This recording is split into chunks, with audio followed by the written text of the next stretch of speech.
Good morning students and welcome back in your channel. Indian economic development का chapter 4 आज finish करेंगे, यानी कि कंप्लीट हो जाएगा हमारा।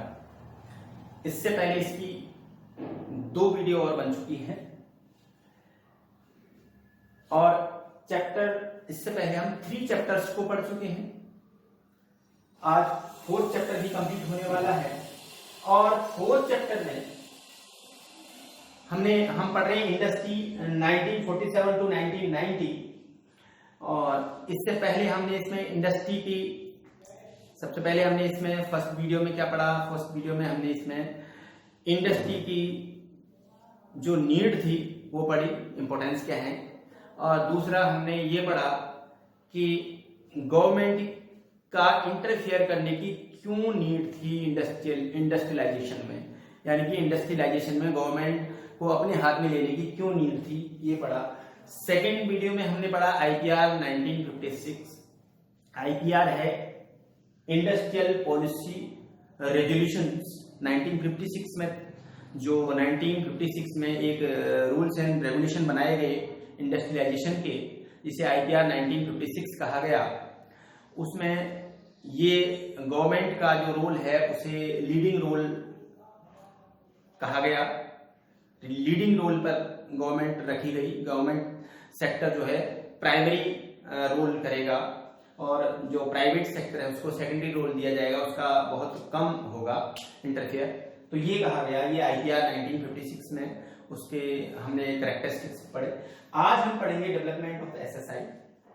एसएसआई का मतलब है स्मॉल स्केल इंडस्ट्री। देखिए इंडस्ट्रियल डेवलपमेंट के 2 कॉन्सेप्ट हैं, एक है लार्ज स्केल इंडस्ट्री और दूसरी है स्मॉल स्केल इंडस्ट्री। दो टाइप की इंडस्ट्रीज हैं। लार्ज स्केल इंडस्ट्री जैसे कि आयरन एंड स्टील इंडस्ट्रीज हैं, बड़ी बड़ी इंडस्ट्रीज, या बड़ी बड़ी टेक्सटाइल इंडस्ट्रीज हैं, तो ये लार्ज स्केल इंडस्ट्रीज हैं। लार्ज स्केल इंडस्ट्रीज का मकसद है कि हमारे देश का इंफ्रास्ट्रक्चर अच्छा, उसके लिए लार्ज स्केल इंडस्ट्री को प्रमोट किया गया। और स्मॉल स्केल इंडस्ट्री को प्रमोट इसलिए किया गया कि इसे एम्प्लॉयमेंट फ्रेंडली माना जाता है। एम्प्लॉयमेंट देने के लिए, लोगों को रोजगार बढ़ाने के लिए, लोगों को रोजगार देने के लिए स्मॉल स्केल इंडस्ट्री में इसको बढ़ाया गया। तो अब आज हम ये पढ़ेंगे कि इनका डेवलपमेंट एसएसआई का कैसे कैसे हुआ। 3 टाइपिकल कैरेक्टरिस्टिक्स ऑफ एसएसआई। इसके 3 विशेष कैरेक्टरिस्टिक्स हैं। वो क्या है? फर्स्ट है SSI labour intensive and therefore employment friendly. जो स्मॉल स्केल इंडस्ट्री, जिसे आप एसएसआई बोलेंगे, आप समझ जाएंगे। जो स्मॉल स्केल इंडस्ट्री है वो क्या होती है? लेबर इंटेंसिव होती है। लेबर इंटेंसिव का मतलब है जिसमें लेबर ज्यादा लगाई जाती हो। कैपिटल इंटेंसिव का मतलब होता है जिसमें कैपिटल ज्यादा लगाई जाती हो, पूंजी का ज्यादा प्रयोग किया जाता है, मशीनों का ज्यादा प्रयोग किया जाता है। तो यहाँ क्या लेबर का प्रयोग ज्यादा किया जाता है स्मॉल स्केल इंडस्ट्री में, और लेबर का ज्यादा यूज करेंगे तो इसका मतलब है रोजगार ज्यादा मिलेगा लोगों को, तो इसे कहा जाता है एम्प्लॉयमेंट फ्रेंडली। दूसरा कैरेक्टरिस्टिक्स इसका है कि SSI shows locational flexibility and it is therefore equality oriented. कि इसमें एसएसआई जो होती है वो लोकेशनल फ्लेक्सिबिलिटी होती है, जबकि जो लार्ज स्केल इंडस्ट्री है उसमें लोकेशनल फ्लेक्सिबिलिटी नहीं हो पाती। क्यों नहीं हो पाती? क्योंकि लार्ज स्केल इंडस्ट्री में जो रॉ मटेरियल है वो बहुत ज्यादा अमाउंट में चाहिए। जब रॉ मटेरियल ज्यादा अमाउंट में चाहिए तो वो फैक्ट्रीज या वो इंडस्ट्रीज उस जगह पे लगाई जाती हैं जहां इजीली रॉ मटेरियल मिल जाए, रॉ मटेरियल की सप्लाई इजीली हो जाए। अदरवाइज अगर दूर से लाना पड़े तो ट्रांसपोर्टेशन बहुत ज्यादा महंगा पड़ेगा। तो इसलिए लार्ज स्केल इंडस्ट्री को हर जगह नहीं लगाया जा सकता, तो इसलिए वो उसकी लोकेशनल फ्लेक्सिबिलिटी नहीं है, हर लोकेशन में उसे फ्लेक्सिबल नहीं है। वो हर लोकेशन के लिए फ्लेक्सिबल का मतलब है आसानी से हर लोकेशन में नहीं लगाई जा सकती, जबकि स्मॉल स्केल इंडस्ट्री हर लोकेशन में, देश के हर कोने में इजीली लगाई जा सकती है। इसलिए इसे इक्वालिटी ओरिएंटेड कहा गया है। इक्वालिटी ओरिएंटेड का मतलब है कि इंटर रीजनल इक्वालिटी, पूरे रीजनल, पूरे क्षेत्र किसी भी क्षेत्र में कहीं भी लगाया जा सकता है उसे। तीसरी बात, SSI needs small investment and it is therefore equity oriented. Small scale industry में जो इन्वेस्टमेंट है वो छोटे इन्वेस्टमेंट की जरूरत है, कम पैसा लगाया जाता है, तो इसलिए इसे इक्विटी ओरिएंटेड कहा जाता है। इक्विटी ओरिएंटेड का मतलब है कि जो different society, different section of society में कोई भी, यानी अमीर गरीब या मीडियम, कोई भी सोसाइटी के लोग उसे लगा सकते हैं, अपनी इन्वेस्टमेंट जितना भी उनके पास है उसके अकॉर्डिंग वो इंडस्ट्रीज को लगा सकते हैं, छोटी छोटी इंडस्ट्रीज को।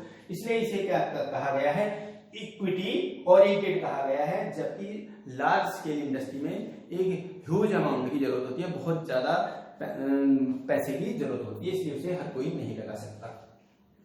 तो ये थी 3 टाइपिकल कैरेक्टरिस्टिक्स हो गई एसएसआई की। अब उसके बाद features of the strategy of industrial growth 1950 to 1990। 1950 से 1990 तक इंडस्ट्रियल ग्रोथ की स्ट्रेटेजी क्या रही? स्ट्रेटेजी का मतलब होता है उसे चलाने की रणनीति, किस तरह से चलाई गई, इंडस्ट्रियल ग्रोथ कैसे हुआ, उसके फीचर्स क्या रहे, वो आपको समझा रहे हैं।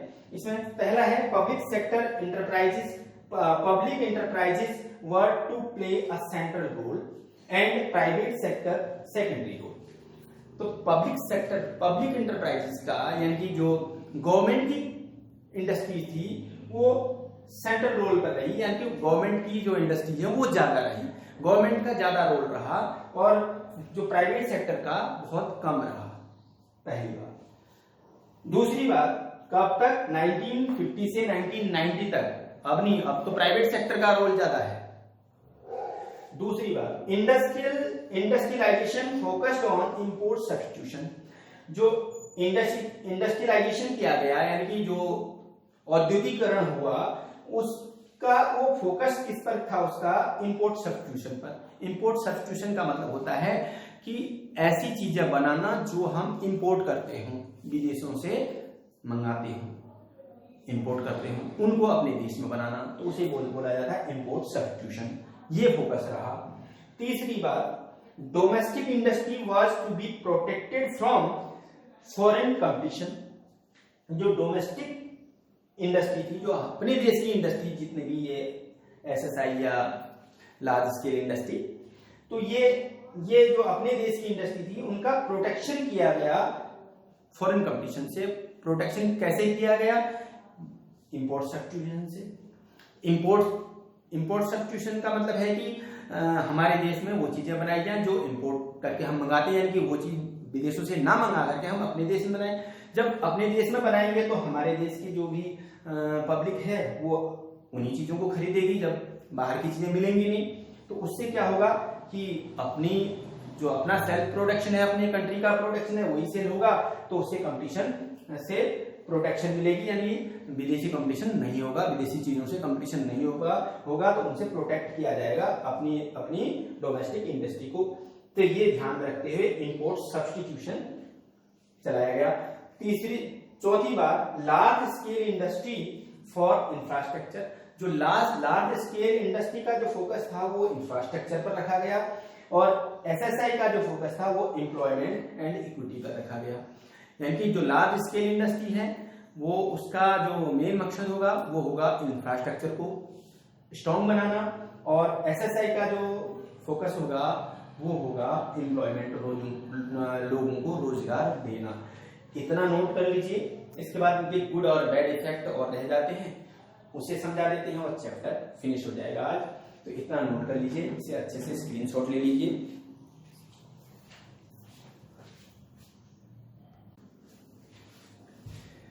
चलिए अब हम इसके स्ट्रेटजी ऑफ इंडस्ट्रियलाइजेशन के जो 1950 से 1990 तक यानी कि 1956 में आईपीआर में जो भी निर्धारित की गई थी वो उन स्टडीज का वो भी जो भी स्ट्रेटेजीज थी उनका गुड इफेक्ट, उनके गुड इफेक्ट और बैड इफेक्ट हम यहाँ डिस्कस करते हैं।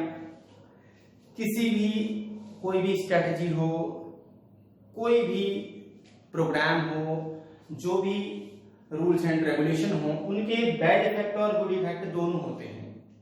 तो हमें इनके गुड इफेक्ट और बैड इफेक्ट दोनों हमें समझने हैं। अब यहाँ गुड इफेक्ट, पहले गुड इफेक्ट की बात करते हैं। तो गुड इफेक्ट्स क्या थे? फर्स्ट था economic growth got a big push, industrial output recorded a significant rise. क्या था कि ये स्ट्रेटेजी जो अप्लाई गई थी, जो गवर्नमेंट का मेन रोल था उसमें, उस स्ट्रेटेजी में, उसमें इकोनॉमिक ग्रोथ को एक बड़ा पुश यानी कि एक बहुत बड़ा अमाउंट मिला, यानी कि इंडस्ट्रियल ग्रोथ को।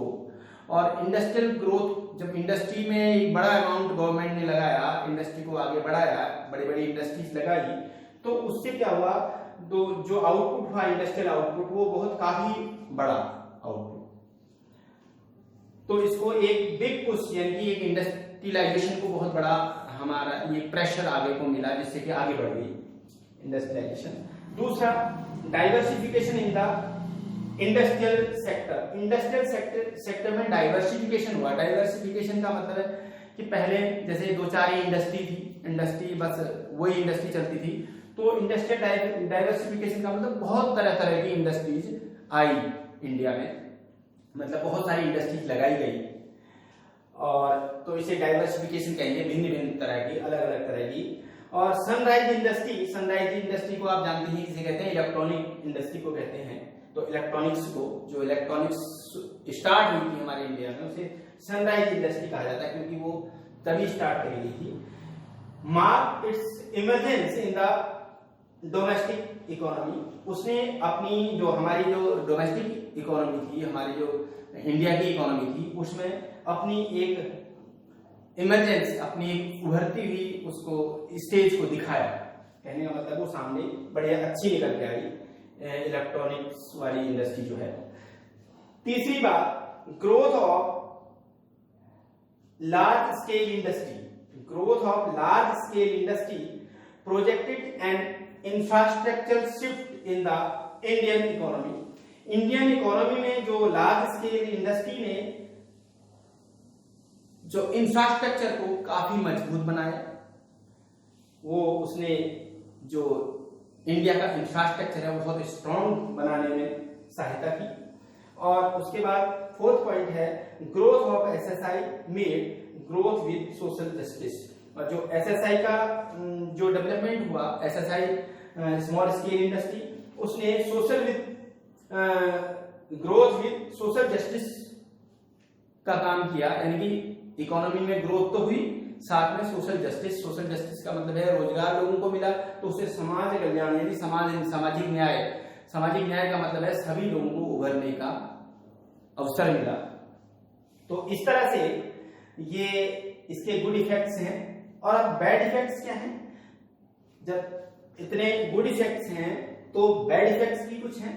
बैड इफेक्ट्स क्या है? देखिए, public sector monopoly gradually turn into. अब जो पब्लिक सेक्टर की मोनोपोली थी, पब्लिक सेक्टर मतलब गवर्नमेंट सेक्टर, हर जगह गवर्नमेंट की फैक्ट्रियां थी, गवर्नमेंट की इंडस्ट्रीज थी, तो गवर्नमेंट की मोनोपोली हो गई थी, सारी फैक्ट्रियां गवर्नमेंट की थी। तो उनके क्या टर्न आउट हुआ, उससे क्या हुआ? इनएफिशिएंसी आई लोगों में, इनएफिशिएंसी कहने का मतलब काम कम करने लगे लोग। जितने लगे हुए लोग थे, परमानेंट लोग थे, उन्हें ये डर था नहीं कि हमें हटा देंगे, क्योंकि गवर्नमेंट के आदमी थे, तो उनमें इनएफिशिएंसी आई, काम अच्छे से नहीं कर रहे थे।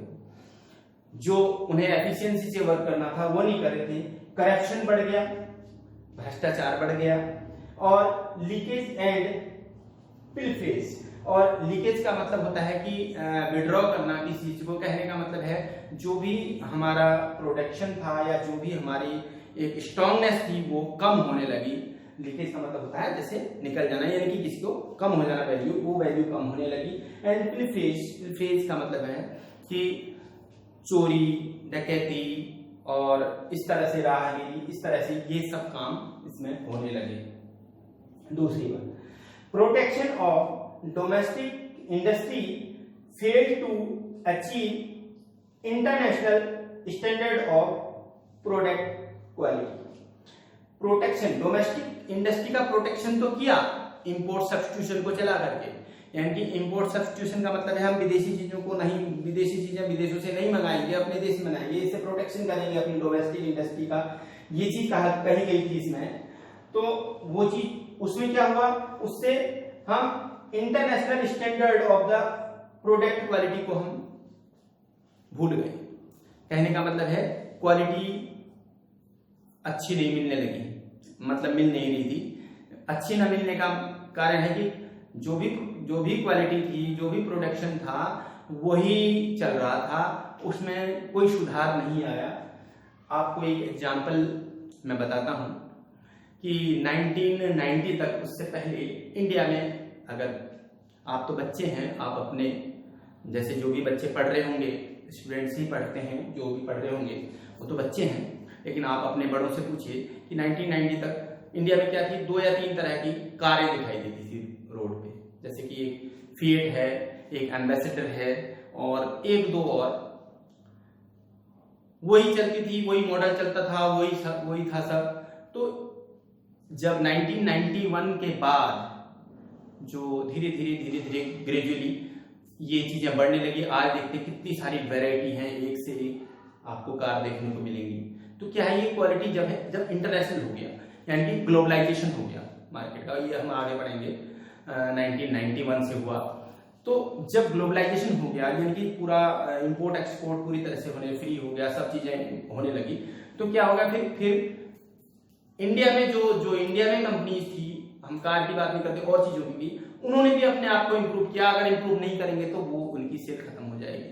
तो उससे पहले जब प्रोडक्शन था, कोई बाहर की चीज आनी नहीं थी, तो क्या था, मोनोपोली थी, तो जो चल रहा था वही चल रहा था, उसमें कोई क्वालिटी नहीं निकल के आ रही थी। तीसरा पॉइंट है saving foreign exchange through import substitution proved to be an inefficient policy instrument.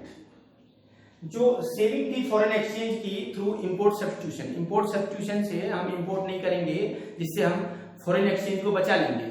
Import नहीं करेंगे तो फॉरेन एक्सचेंज बचेगा, यानी कि जो फॉरेन करेंसी है वो बचेगी, उसे हम पेमेंट नहीं करेंगे तो बचेगी। ये इस तरह की जो नीति थी, जो ये इंस्ट्रूमेंट था, पॉलिसी इंस्ट्रूमेंट, ये इनसफिशिएंट था, ये सही नहीं था।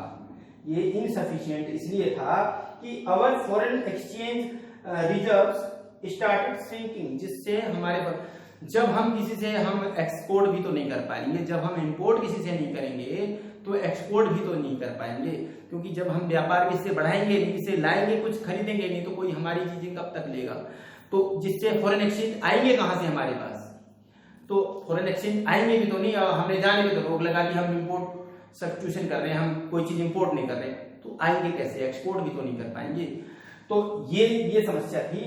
तो इसलिए क्या था, हमारी फॉरेन एक्सचेंज जो हैं वो सारे श्रिंकिंग यानी कम होने शुरू हो गए थे, और एंड ऑफ द 1990 में ये बिल्कुल बॉटम तक पहुंच गए थे। 1990 में ये बिल्कुल खत्म हो गए थे।